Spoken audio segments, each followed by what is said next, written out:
ಸುದೀರ್ಘವಾಗಿ ನಾನು ಮಂತ್ರಿಮಂಡಲಕ್ಕೆ ನನಗೆ ಸೇರಿಸ್ಕೊಡಿ ಅಂತ ನಾವೇನು ಕೇಳಿಲ್ಲ. ಯಾಕಂದ್ರೆ ಅವ್ರಿಗೆಲ್ಲ ಗೊತ್ತಿದೆ, ನಾವೆಲ್ಲ ಭಾಳ ಸೀನಿಯರ್ ಇದ್ದೀವಿ, ಕರೆಕ್ಟ್ ಟೈಮ್ಗೆ ನಾವು ಏನು ಮಾಡಬೇಕು ಮಾಡ್ತೀವಿ ಅಂತ ಹೇಳಿದ್ದಾರೆ.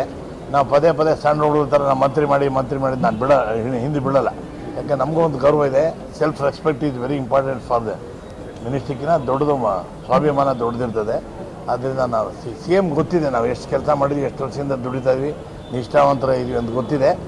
ಅವರು ಸಂದರ್ಭ ಕರೆಕ್ಟಾಗಿ ಅವರು ಮಂತ್ರಿಮಂಡಲ ಮಾಡ್ತಾರೆ ಅಂತ ನಾನು ಎಕ್ಸ್ಪೆಕ್ಟ್ ಮಾಡ್ತೀನಿ. ಲಾಸ್ಟ್ ಎಲೆಕ್ಷನ್ ಅಂತೇಳಿ ನಿಮ್ಮದು ಇದೇ ಬಾರಿ ಸಚಿವಾದ್ರೆ ಆಗ್ತೀರಿ, ಇಲ್ಲಕಂದ್ರೆ ಇದೇ ಲಾಸ್ಟ್ ಅನ್ನೋ ಮಾತನ್ನ ನಾನು ಮುಂದಿನ ಚುನಾವಣೆಗೆ ರೆಡಿ ಆಗ್ತಾ ಇದ್ದೀನಿ. ಈಗಾಗಲೇ ಈ ಸರಿ 12,000 ಲೀಡಿಂಗ್ ಇದೆ, ಈ ಸರಿ 25,000 ಲೀಡಿಂಗ್ ಮಾಡಿ ಆಮೇಲೆ ನೆಕ್ಸ್ಟ್ ಗೆದ್ದ ಮೇಲೆ ಆಮೇಲೆ ರಿಟೈರ್. ಈಗ ರಾಜಕೀಯದವ್ರು ಎಲ್ಲರೂ ಗೊತ್ತಾ, ಎಲ್ಲರೂ ಹೇಳ್ತಾರೆ ನಾವು ಕೊನೆ ಎಲೆಕ್ಷನ್ ಅಂತ, ಸಾಯೋವರೆಗೂ ನಾವೇ ಇರಬೇಕು ಇರೋ ವಿಚಾರ. ಎಲ್ಲರೂ ಸುಮ್ಮನೆ ನಾನು ಏನಿದ್ರು ಡೈರೆಕ್ಟಾಗಿ ಹೇಳ್ತೀನಿ, ಹಿಂದೆ ಮುಂದೆ ಯಾರು ನಾನು ಹೇಳೇ ಇಲ್ಲಪ್ಪ, ಯಾರು ಹೇಳಿದಾರೋ ಗೊತ್ತಿಲ್ಲ. ಅದು ಬಳೆ ಈ ವಿರೋಧ ಪಕ್ಷದವರೆಲ್ಲ ಪ್ರಚಾರ ಮಾಡ್ತಾರೆ ಕೊನೆ ಚುನಾವಣೆ ಅಂತ ಹಾಕಿ ನಮ್ಮ ವೀಕೆಂಡ್ ಮಾಡೋಕ್ಕೆ ನೋಡ್ತಾ ಇದ್ದಾರೆ. ನಾವು ವೀಕೆಂತೂ ಆಗೋದೆಲ್ಲ ನೋಡ್ತಾ ಇದ್ದಾರೆ. ನಮ್ಮ ಹೈಟು ಪರ್ಸನಾಲಿಟಿಗೆ ಯಾರು ಸುಳ್ಳು ಸುದ್ದಿ ಹಬ್ಬಿಸಿ ಅಪಪ್ರಚಾರ ಮಾಡಿ ನಮ್ಮದು ಸ್ವಲ್ಪ ಡೌನ್ ಆಗಲಿ ಅಂತ ಅವ್ರು ಐಡಿಯಾ ಮಾಡ್ತಾ ಇದ್ದಾರೆ. ನಾವು ಡೌನ್ ಆಗಲ್ಲ. ಅವ್ರ ಸುದ್ದಿ ಹತ್ತಿದ್ರು ನಾನು ಸ್ವಲ್ಪ ಹೆಸರು ಬಿಡ್ತೇನೆ. ಲಾಸ್ಟ್ ಟೈಮು ಬೆಳಗಾಂ ಬಂದಾಗ 5-10 ಇದ್ದೆ, ಈಗ 6 ಆಗಿದ್ದೀನಿ. ಈಗ ಉಸಿರಿರುವಾಗ ರಾಜಕಾರಣ ಮಾಡ್ತೀರಿ.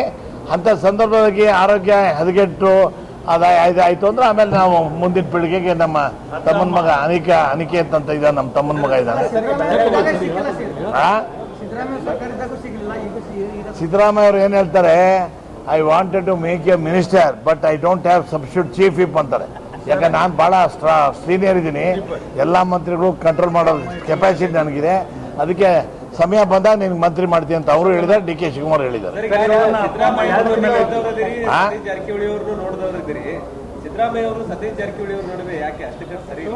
ಏನು ನೀವು ಅದನ್ನ ನೀವೇ ಕ್ರಿಯೇಟ್ ಮಾಡಿ. ನನಗೆ ಪ್ರಕಾರ ಅವರಿಬ್ರು ಚೆನ್ನಾಗಿದ್ದಾರೆ, ಎಲ್ಲರೂ ಚೆನ್ನಾಗಿದ್ದಾರೆ.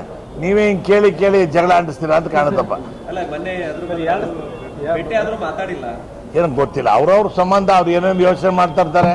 ಒಂದೊಂದ್ಸರಿ ನನ್ನ ಪಕ್ಕದಾಗಿದ್ದು ನನ್ನ ಹತ್ರನೇ ಮಾತಾಡ್ತಾರೆ ಸಿದ್ದರಾಮಯ್ಯ ಅವ್ರು. ಎಲ್ಲ ದೇಹ ಇಲ್ಲಿ ಇರ್ತದೆ, ತಲೆ ಎಲ್ಲ ಇರ್ತದೆ, ಹಂಗಾಗಿ ಕೆಲವು ಟೈಮ್ನಾಗೆ ಮಾತಾಡೋಕ್ಕಾಗಿರಲ್ಲ. ಅದಕ್ಕೆ ಏನು ತೊಂದರೆ ಇಲ್ಲ.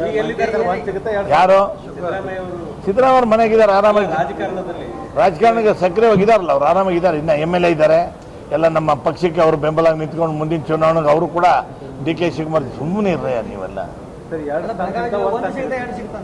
ಎಲ್ಲಿಗೆ ಬೆಳಗಾವಿಗೆ ಜಿಲ್ಲೆ ಒಟ್ಟು 3 ಕೊಡು ಅಂತ ಹೇಳಿದೀವಿ. ನೆನೆ ಕೂಡ ಹೇಳಿದೀವಿ, ಎಲ್ಲ ಶಾಸಕರು ಮೀಟ್ ಮಾಡಿ.